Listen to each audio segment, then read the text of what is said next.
মুক্তিযোদ্ধার সন্তান নাতিপুতিরা কেউ মেধাবী না, যত রাজাকারের বাচ্চারা নাতিপুতি হলো মেধাবী, তাই না?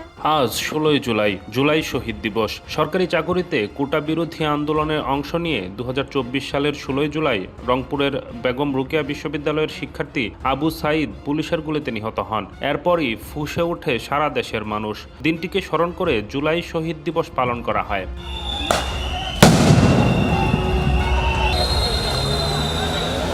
মন্ত্রিপরিষদ বিভাগ থেকে জারি করা প্রজ্ঞাপনে বলা হয়, সরকার প্রতি বছর 16 জুলাই জুলাই শহীদ দিবস হিসেবে পালনের ঘোষণা করেছে।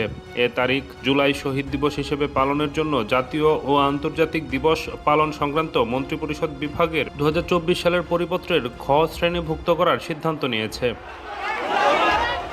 রাষ্ট্রপতি শাহাবুদ্দিন এবং প্রধানমন্ত্রী তারেক রহমান দিবসটি উপলক্ষে পৃথক বাণী দিয়েছেন।